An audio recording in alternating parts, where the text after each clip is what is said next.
নমস্কাৰ ডিগবৈবাসী ৰাইজ অহা কাইলৈ ঝাৰখণ্ডৰ মুখ্যমন্ত্ৰী আৰু ঝাৰখণ্ড মুক্তি মৰ্চাৰ সভাপতি শ্ৰদ্ধাৰ হেমন্ত সোৰেন ডাঙৰীয়া 2026 বিধানসভা নিৰ্বাচনৰ প্ৰচাৰৰ বাবে ডিগবৈ সমষ্টিত উপস্থিত হ'বহি। গতিকে আমি আহ্বান জনাব বিচাৰিছোঁ ডিগবৈবাসী ৰাইজক যাতে বগাপানীৰ এই সভাস্থলীত আপোনালোক উপস্থিত হয়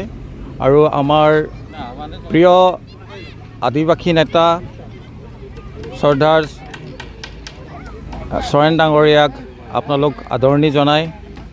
সমৰ্থন আগবঢ়াই এটা আহ্বান জনাইছোঁ আমাৰ ডিগবৈ সমষ্টিৰ যি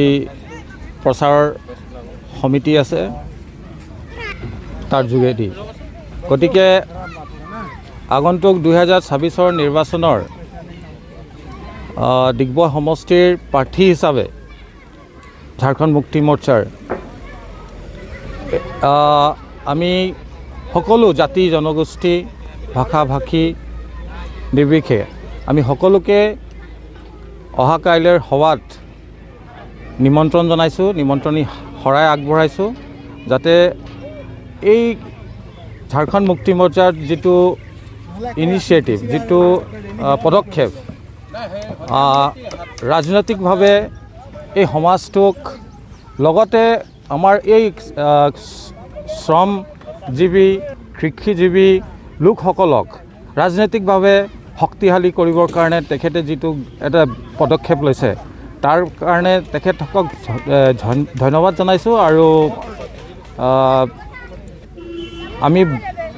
আহ্বান জনাইছোঁ সকলোকে, বিশেষকৈ শ্ৰমজীৱী আৰু আমাৰ কৃষিজীৱী ৰাইজক যাতে আমাৰ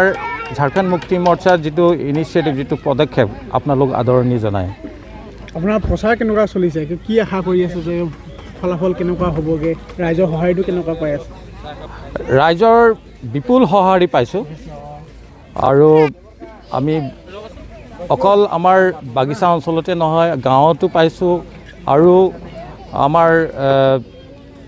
ধৰক ডিগবৈ টাউনতো আমি সঁহাৰি পাইছোঁ, বিপুল সঁহাৰি পাইছোঁ। উপদেশ দিছে, এডভাইচ দিছে যে আপোনালোক আগবাঢ়ি যাওক আৰু তীব্ৰতৰ কৰক আপোনালোকৰ প্ৰচাৰ যিটো কাৰ্যসূচী যাতে আপোনালোক যিটো লক্ষ্য আছে উদ্দেশ্য আছে তাত উপনীত হয়। গতিকে আমি পাইছোঁ সকলো জাতি জনগোষ্ঠী ভাষা ভাষী লোকৰ